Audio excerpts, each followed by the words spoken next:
नमस्कार, चुनावी खबरें लेकर मैं हूं आपके साथ छाया चौधरी। चलिए बुलेटिन की शुरुआत करेंगे हिमाचल प्रदेश में चल रही सियासी उठापटक के साथ। तो हिमाचल प्रदेश में सियासी उठापटक जारी है। स्पीकर ने बीजेपी के 14 विधायकों को सस्पेंड कर दिया है। सस्पेंड विधायकों में जयराम ठाकुर भी शामिल है। विधानसभा में बीजेपी विधायकों ने हंगामा किया और विधानसभा बुलाए गए हैं मार्शल।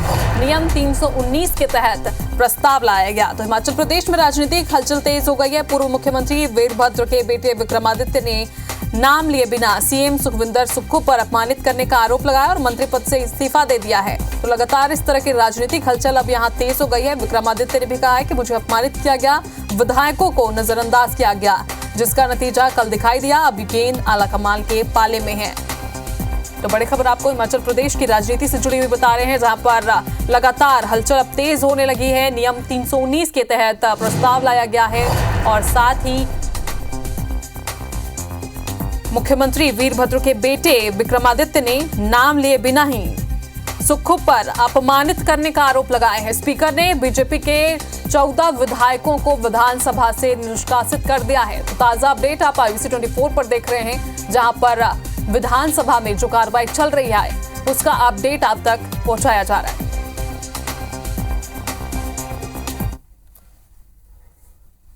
तो 3 राज्यों में हुए राज्यसभा के चुनाव में बीजेपी को बड़ी जीत हासिल हुई है।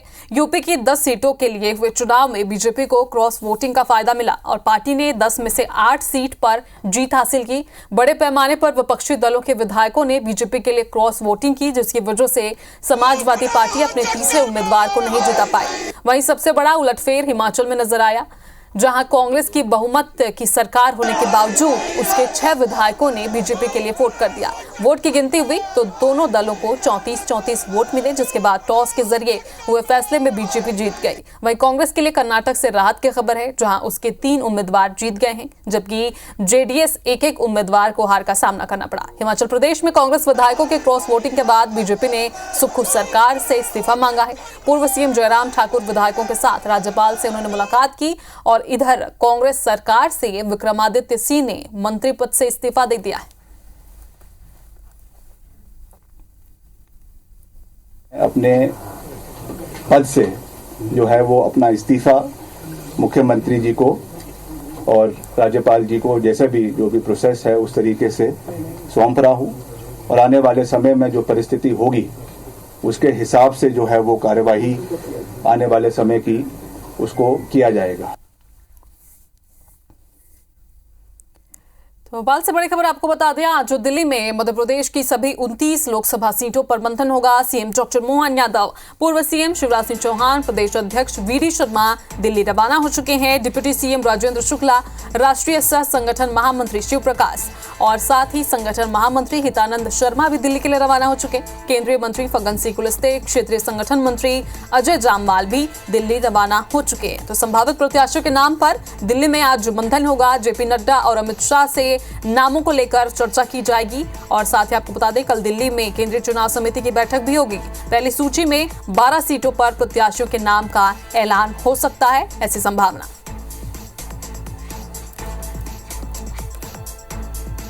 तो बड़ा अपडेट आपको दे रहे हैं, 29 लोकसभा सीटों पर आज दिल्ली में मंथन होगा, जिसके लिए जितने भी दिग्गज हैं वो सभी दिल्ली रवाना हो चुके हैं और साथ ही अमित शाह और जेपी नड्डा से मिलकर यहां चर्चा की जाएगी।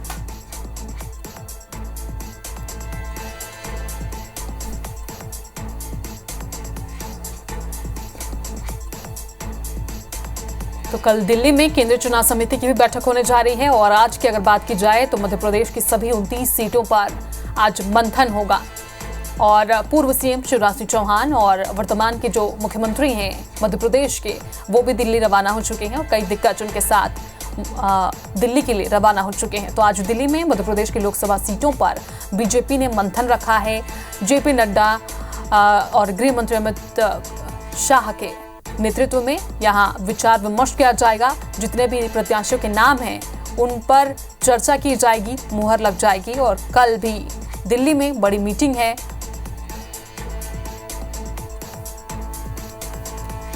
और बीजेपी ने लोकसभा सीटों पर कौन कौन से पैनल तैयार किए हैं उसकी तस्वीर भी आप ग्राफिक्स के जरिए देख रहे हैं।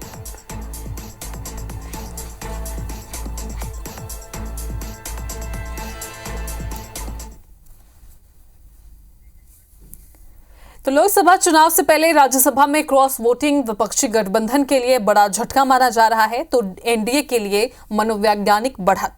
इन सबके बीच जैसे जैसे चुनाव नजदीक आ रहा है, इंडी गठबंधन में शामिल दलों के नेता पार्टी का साथ छोड़कर बीजेपी में शामिल हो रहे हैं। सूची में उत्तर प्रदेश से लेकर बिहार, झारखंड और आंध्र प्रदेश से लेकर मध्य प्रदेश और छत्तीसगढ़ के नेता पे शामिल हैं।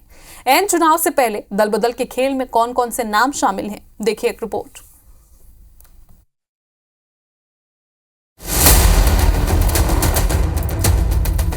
उत्तर प्रदेश, कर्नाटक और हिमाचल प्रदेश में राज्यसभा चुनाव में क्रॉस वोटिंग के बीच बिहार में इंडी गठबंधन को बड़ा झटका लगा। कांग्रेस विधायक मुरारी गौतम और सिद्धार्थ सौरभ बीजेपी में शामिल हो गए। वहीं राजद खेमे से संगीता देवी ने पाला बदलकर बीजेपी ज्वाइन कर ली। तीनों विधायक डिप्टी सीएम सम्राट चौधरी के साथ नजर आए। बिहार में नई सरकार बनने के बाद तेजस्वी लगातार खेला होने का दावा करते रहे, लेकिन उनके साथ ही खेला हो गया।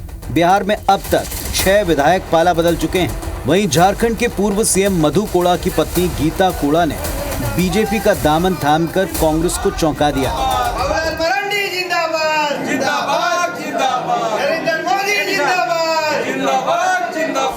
इधर उत्तर प्रदेश में राज्यसभा चुनाव से पहले सपा विधायक मनोज पांडे ने विधानसभा में मुख्य सचेतक के पद से इस्तीफा दे दिया। उन्होंने सोशल मीडिया पर अपना इस्तीफा शेयर किया है। चर्चा है कि मनोज बीजेपी में जा सकते हैं। मनोज के अलावा विधायक राकेश प्रताप सिंह भी सपा को अलविदा कह सकते हैं। इन अटकलों को उन्होंने खुद ही हवा दिए। राजनीति में है तो आरोप लगेंगे। हम जनता के लिए चुन के आए हैं और जिस भगवान रूपी जनता ने हमें चुना है उसके लिए केवल हमें सोचना है। कोई खराब वोट तो नहीं हुआ है। ये वोट अंतरात्मा की आवाज होता है। जो कैंडिडेट अच्छा लगा उसको वोट दिया। बाकी वोट किसको दिया हुआ है, शिवपाल सिंह यादव जी एजेंट हैं, वो आपको बता देंगे किसको वोट दिया है। इधर चुनाव से पहले अरुणाचल प्रदेश में कांग्रेस एनसीपी के 4 एमएलए, तो ओडिशा में पटनायक के करीबी 4 बार के बीजद विधायक देवाशीष नायक और पूर्व कांग्रेस विधायक निहार रंजन मोहनंदा बीजेपी में शामिल हो चुके हैं। खैर, चुनावी मौसम से पहले दल बदल की परिपाटी तो पुरानी है, पर इस बार खास बात ये दल बदल का झटका सबसे ज्यादा विपक्षी गठबंधन में शामिल दलों को ही लग रहा है। पाला बदलने का सिलसिला जिस तरह शुरू हुआ, लगता है कि क्लाइमैक्स अभी बाकी है, क्योंकि अभी तक चुनाव की तारीखें भी घोषित नहीं हुई। मुमकिन है तारीखों के ऐलान के बाद दल बदल का सिलसिला और तेज होगा। Election desk, IBC 24। कांग्रेस जल्द मध्य प्रदेश के लोकसभा प्रत्याशियों की सूची जारी करने वाली है। खबर है कि राहुल गांधी की यात्रा के MP से रवाना होते ही कांग्रेस पहली लिस्ट जारी कर सकती है। कांग्रेस 50% युवाओं और 50% बुजुर्गों को टिकट देने की तैयारी में है। बीजेपी भी मिशन 29 फतह कर जीत का नया रिकॉर्ड बनाने के दावे कर रही है। देखिए रिपोर्ट।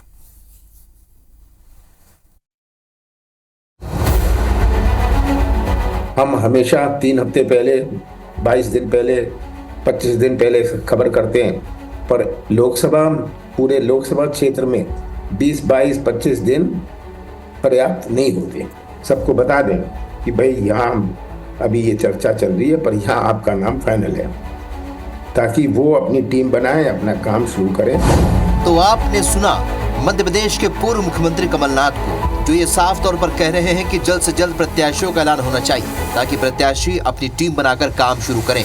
दरअसल मध्य प्रदेश कांग्रेस के जिम्मेदारों ने आला कमान से मांग कर दी है कि उन्हें जल्द से जल्द प्रत्याशी चाहिए, ताकि प्रत्याशियों के अलावा कांग्रेस को भी चुनावी काम करने का पर्याप्त समय मिल सके। कांग्रेस की कोशिश ये भी है कि राहुल गांधी की यात्रा के बाद ही टिकट जारी हो, क्योंकि टिकट कटने से नाराज नेताओं ने यदि बवाल किया तो उसका सीधा असर राहुल की यात्रा पर पड़ सकता है, वो भी तब जब बीजेपी कांग्रेस नेताओं को अपनी पार्टी में शामिल करने का अभियान चला रही है। देखिए, ये आप जानते हैं कि हमारे पास खोने के लिए कुछ नहीं है। 29 में से 28 सीटें भाजपा के पास है, हमारे पास सिर्फ 1 सीट है, तो हमारे पास जो कुछ है गेन करने के लिए है। तो उम्मीद है कि बहुत जल्द से जल्द हमारी पार्टी जो बेसिक काम अपना कर चुकी, बहुत जल्द से जल्द हम एक सूची जारी करेंगे। मध्य प्रदेश में पिछले लोकसभा चुनाव के नतीजे कांग्रेस की सेहत के लिहाज से बिल्कुल भी ठीक नहीं थे। मध्य प्रदेश की 29 लोकसभा सीटों में से कांग्रेस सिर्फ 1 सीट पर ही जीत पाई थी, वो भी तब जब मध्य प्रदेश की सत्ता में कांग्रेस पार्टी थी।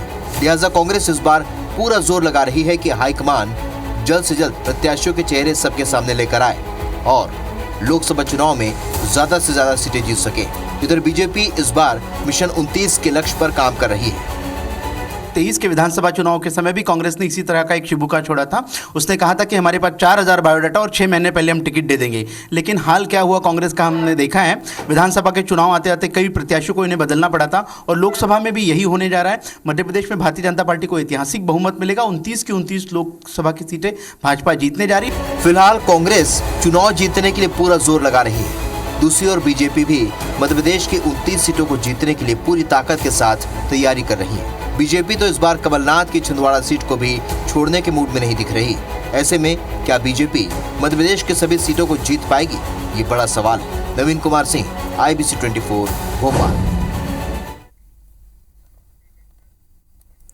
बिलासपुर लोकसभा सीट के लिए भाजपा में इस बार दावेदारों की लंबी फहरिस्त है। बदले समीकरण के बीच बिलासपुर जिले से दावेदारों की उम्मीद भी बढ़ गई है। इस उम्मीद के साथ कई नए और पुराने दावेदार सक्रिय हो गए हैं। इधर कांग्रेस भी भाजपा को कड़ी टक्कर देने की रणनीति तैयार कर रही है। रिपोर्ट देखिए बिलासपुर से कांग्रेस बीजेपी किस तरह से सक्रिय।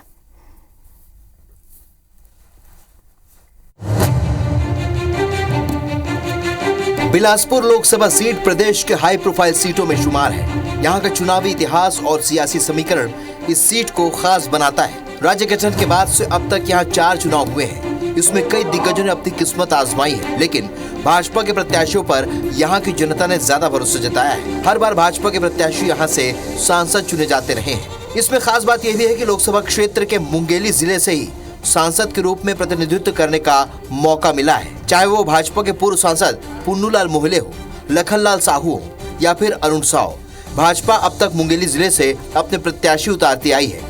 हालांकि विधानसभा चुनाव के बाद अब समीकरण बदले हुए हैं।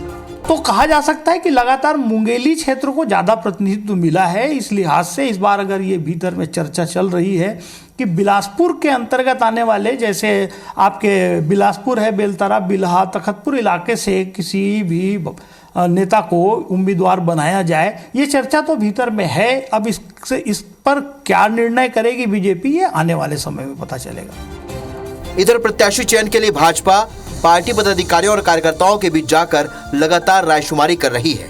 क्षेत्रीय, सामाजिक और तमाम राजनीतिक समीकरणों को भी देखा जा रहा है। भाजपा नेताओं की माने तो पार्टी किसी नए चेहरे को इस बार चुनाव में उतार सकती है, जो बिलासपुर जिले का ही होगा।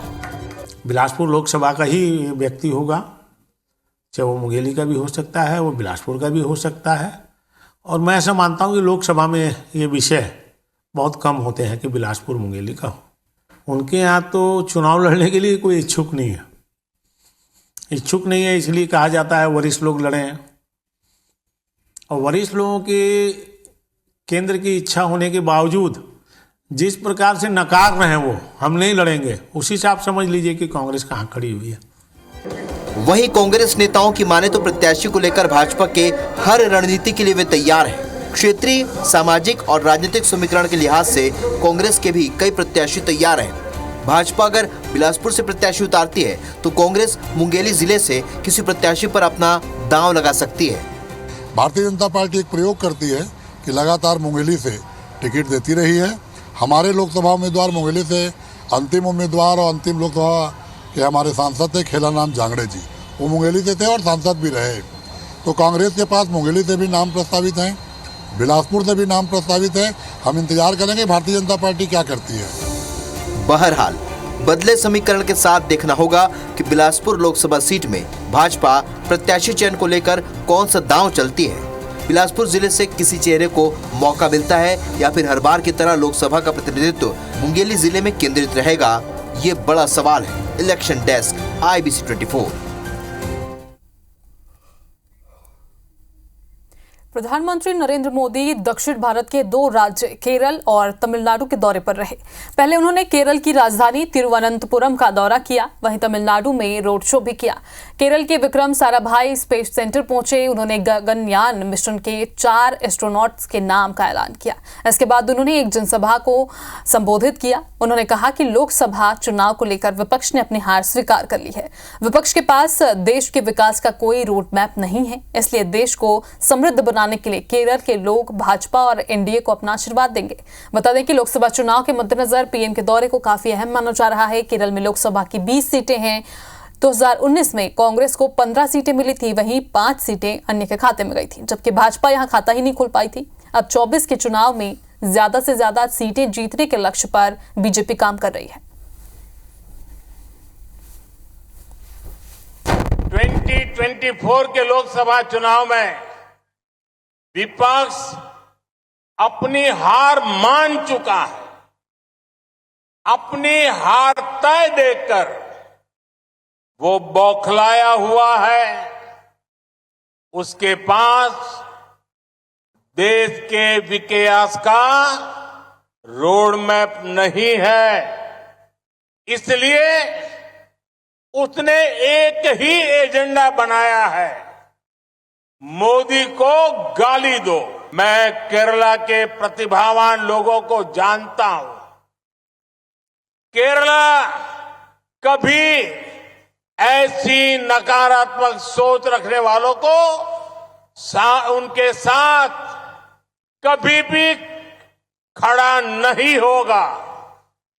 केरला इस बार राष्ट्र निर्माण के लिए बीजेपी को, एनडीए को आशीर्वाद देगा। लोकसभा चुनाव के लिए आम आदमी पार्टी ने दिल्ली में अपने उम्मीदवारों के नामों का ऐलान कर दिया है। आप ने दिल्ली के लिए सभी 4 उम्मीदवारों के नामों का ऐलान कर दिया है। जिन 4 उम्मीदवार को लोकसभा चुनाव लड़ाने का फैसला किया गया है, उनमें से 3 वर्तमान में आपके विधायक हैं। वहीं हरियाणा की कुरुक्षेत्र लोकसभा सीट के लिए भी उम्मीदवार के नाम का ऐलान किया गया है। पार्टी ने यहां से सुशील गुप्ता को मैदान में उतारा है। नई दिल्ली से सोमनाथ भारती, पश्चिम दिल्ली से महाबल मिश्रा, पूर्वी दिल्ली से कुलदीप कुमार और साउथ दिल्ली से सहीराम को उम्मीदवार बनाया गया है। बता दें कि आम आदमी पार्टी इस बार इंडिया गठबंधन का हिस्सा है और वो राष्ट्रीय राजधानी में कांग्रेस के साथ गठबंधन में चुनाव लड़ने जा रही है। इसके मद्देनजर दोनों पार्टियों में सीट शेयरिंग पहले ही हो चुकी है, जिसके मद्देनजर आम आदमी पार्टी 4 और कांग्रेस 3 सीटों पर चुनाव लड़ने जा रही है।